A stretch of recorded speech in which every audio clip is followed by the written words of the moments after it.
क्या प्राचीन अर्षियों को समानांतर ब्रह्मांडों का ज्ञान था? पैरेलल यूनिवर्स अर्थात एक ही जैसा अनेक ब्रह्मांड और वहां के लोग। आइंस्टीन 1921 आज के आधुनिक ब्रह्मांड विज्ञान की नींव डाली महान वैज्ञानिक एल्बर्ट आइंस्टाइन ने और उनका भरपूर साथ दिया Max Planck, Schrodinger, Paul Dirac आदि वैज्ञानिकों ने। आइंस्टीन के सापेक्षिकता के सिद्धांत थियोरी ऑफ रिलेटिविटी ने आधुनिक विज्ञान को आध्यात्म से जोड़ने में सबसे महत्वपूर्ण भूमिका निभाई। जिस समय आइंस्टीन ने दुनिया को सापेक्षिकता के सिद्धांत के बारे में बताया, तत्कालीन वैज्ञानिकों को यह स्वीकार करने में कठिनाई महसूस हुई कि यह दुनिया, ब्रह्मांड सिर्फ न्यूटन के बताए सिद्धांतों पर नहीं चलती। आइंस्टीन ने अपने सापेक्षिकता के सिद्धांत में बताया कि समय और स्थान, टाइम एंड स्पेस, एक दूसरे से अलग नहीं है। जैसे जैसे समय बीतता गया, आइंस्टीन के सिद्धांतों की प्रयोगों द्वारा पुष्टि होती गई। वर्तमान समय में जेनेवा में लार्ज हेड्रन कोलाइडर मशीन पर होने वाले नित्य नए प्रयोगों के परिणाम विस्मयकारी आंकड़े प्रस्तुत कर रहे हैं। Large hadron collider. लेकिन वैज्ञानिकों के लिए जो सबसे ज्यादा चकित करने वाली बात है, वो ये है कि ये आंकड़े वैज्ञानिकों को जिन निष्कर्षों पर पहुंचा रहे हैं, वो आज से हजारों वर्ष पहले लिखे गए हिंदू धर्म ग्रंथों में बहुत विस्तार से समझाया गया है। इस लेख में हम आपको ऐसी ही एक घटना के बारे में बताने जा रहे हैं जिसमें ब्रह्मांड के समय और स्थान के परस्पर संबंधों की व्याख्या की गई है। योग वशिष्ठ में एक बहुत महत्वपूर्ण वर्णन आता है। यह घटना जीवन के उद्देश्य, रहस्यों और मृत्यु के बाद की जीवन श्रृंखला पर भी प्रकाश डालता है। इसलिए विद्वान इसे योग वशिष्ठ की सर्वाधिक उपयोगी आख्यायिकाओं में से एक मानते हैं। वर्णन इस प्रकार है। किसी समय आर्यावर्त क्षेत्र में पद्म नाम का राजा राज्य करता था। लीला नाम की उसकी धर्मशील धर्मपत्नी उसे बहुत प्यार करती थी। जब कभी वह अपने पति की मृत्यु की बात सोचती तो वियोग की कल्पना से घबरा उठती। अंत में कोई उपाय न देखकर उसने भगवती सरस्वती की उपासना की और यह वरदान प्राप्त कर लिया कि यदि उसके पति की मृत्यु पहले हो जाती है तो पति की अंतःचेतना राजमहल से बाहर न जाए। मां सरस्वती ने यह भी आशीर्वाद दिया कि तुम जब चाहोगी अपने पति से भेंट भी कर सकोगी। कुछ दिन बाद दुर्योग से पद्म का देहांत हो गया। लीला ने पति का शव महल में ही सुरक्षित रखवाकर भगवती सरस्वती का ध्यान किया। सरस्वती ने उपस्थित होकर कहा, भद्रे, दुहाक न करो, तुम्हारे पति इस समय यहीं है, पर वे दूसरी सृष्टि, दूसरे लोक में है। उनसे भेंट करने के लिए तुम्हें उसी सृष्टि वाले शरीर, मानसिक ध्यान द्वारा में प्रवेश करने की प्रयास करना होगा। लीला ने अपने मन को एकाग्र किया, अपने पति की याद की, उनका ध्यान किया और उस लोक में प्रवेश किया जिसमें पद्म की अंतर्चेतना विद्यमान थी। लीला ने वहां जाकर कुछ क्षणों तक जो कुछ दृश्य देखा उससे बड़ी आश्चर्यचकित हुई। उस समय सम्राट पद्म इस लोक यानी इस सृष्टि के 16 वर्ष के महाराज थे और एक विस्तृत क्षेत्र में शासन कर रहे थे। लीला को अपने ही कमरे में इतना बड़ा साम्राज्य और एक ही दिन के भीतर 16 वर्ष व्यतीत हो गए, ये देखकर बड़ा विस्मय हुआ।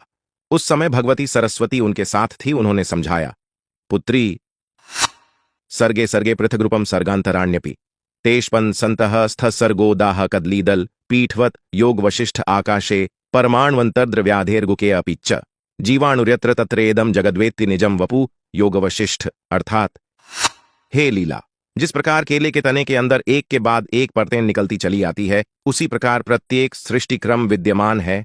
इस प्रकार एक के अंदर अनेक सृष्टियों का क्रम चलता है। संसार में व्याप्त चेतना के प्रत्येक परमाणु में जिस प्रकार स्वप्न लोक विद्यमान है, उसी प्रकार जगत में अनंत द्रव्य के अनंत परमाणुओं के भीतर अनेक प्रकार के जीव और उनके जगत विद्यमान है। अपने कथन की पुष्टि करने के लिए एक जगत सृष्टि दिखाने के बाद उन्होंने लीला से कहा, देवी, तुम्हारे पति की मृत्यु 70 वर्ष की आयु में हुई है, ऐसा तुम मानती हो? क्योंकि इस जन्म और लोक में यह सत्य भी है। इससे पहले तुम्हारे पति एक ब्राह्मण थे और तुम उनकी पत्नी। ब्राह्मण की कुटिया में उसका मरा हुआ शव अभी भी विद्यमान है, चलो तुम्हें दिखाती हूं। यह कहकर भगवती सरस्वती लीला को और भी सूक्ष्म जगत में ले गई और लीला ने वहां अपने पति का मृत शरीर देखा। उनकी उस जीवन की स्मृतियां भी याद हो आई और उससे भी बड़ा आश्चर्य लीला को यह हुआ कि जिसे वह 70 वर्षों की आयु समझे हुए थी, वह और इतने जीवन काल में घटित सारी घटना उस सृष्टि जिसमें उनके पति ब्राह्मण थे और वो उनकी पत्नी के कुल 7 दिनों के बराबर थी। लीला ने यह भी देखा कि उस समय उनका नाम अरुंधति था। एक दिन एक राजा की सवारी निकली, उसे देखते ही उनको राजसी भोग भोगने की इच्छा हुई। उसी सांसारिक इच्छा के फलस्वरूप ही उसने लीला का शरीर प्राप्त किया और राजा पद्म को प्राप्त हुई। इसी समय भगवती सरस्वती की प्रेरणा से राजा पद्म, जो कि दूसरी सृष्टि में थे, उन्हें अंत समय वहां की सृष्टि के अनुसार में फिर से पद्म के रूप में राज्य भोग की इच्छा जाग उठी। लीला को उसी समय फिर पूर्ववर्ती भोग की इच्छा ने प्रेरित किया और फलस्वरूप वह भी अपने व्यक्त शरीर में आ गई और राजा पद्म भी अपने शव में प्रविष्ट होकर जी उठे। फिर कुछ दिन तक उन्होंने राज्य भोग भोगे और अंत में पुनः मृत्यु को प्राप्त हुए। इस कथानक में महर्षि वशिष्ठ ने मन की अनंत इच्छाओं के अनुसार जीवन की अनवरत यात्रा, मनुष्यत्तर योनियों में भ्रमण, समय तथा स्थान से निर्मित ब्रह्मांड, टाइम एंड स्पेस में चेतना के अभ्युदय और अस्तित्व तथा प्राण विद्या के गूढ़ रहस्यों पर बड़ा ही रोचक और बोधगम्य प्रकाश डाला है। पढ़ने सुनने में यह कथानक परियों की सी कथा या जादुई चिराग जैसी लग सकती है, लेकिन ये वो विज्ञान है जिसकी सहायता से पूरे ब्रह्मांड की व्याख्या की जा सकती है।